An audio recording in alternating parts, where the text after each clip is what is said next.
ពុកថានៅទីនេះពីមុនគឺស្អាតណាស់ភូមិយើងមានសួនបន្លែមានទីធ្លាសម្រាប់លេងកម្សាន្តព្រៃកំពតដែលជាជម្រកដ៏ស័ព្ទផ្សេងៗទឹកទន្លេត្រជាក់ដែលតែងតែផ្ដល់ត្រីជាច្រើនប្រភេទឲ្យពួកយើងបានបរិភោគសម្ដីពុកតែងតែនៅក្នុងការចងចាំខ្ញុំជានិច្ច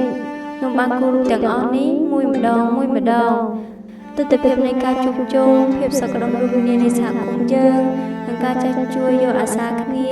ការចែករំលែកម្ហូបអាហារគ្នាទៅវិញទៅមកនៅក្នុងពេលបុណ្យទានម្ដងទាំងអស់នេះពិតជាធ្វើឲ្យខ្ញុំកក់ក្ដៅនិងរីករាយជាមួយសហគមន៍ខ្ញុំណាស់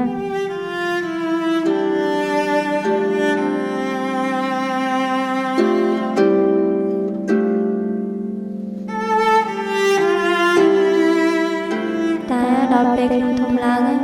អ្វីពុកបានប្រាប់គឺប្រែប្រួលអស់ខ្ញុំនៅសល់តែរូបភាពនៅក្នុងសៀវភៅប៉ុណ្ណោះបើពុកនៅទីនេះប្រកាសជាល្អណាស់ពុកប្រកាសជាអាចដឹងថាហេតុអីបានជាអ្វីដែលពុកធ្លាប់និយាយវាជុំនៅទីនេះទៀតខ្ញុំនឹកពុកនឹកសហគមន៍ដែលពុកតែងតែប្រាប់ដល់កូនចង់ឲ្យអ្វីនៅក្នុងសហគមន៍យើងត្រឡប់មកដូចកាលពីមុនណាខ្ញុំពិតជានឹកពុកហើយនឹងនឹកអ្វីទាំងអស់នោះណា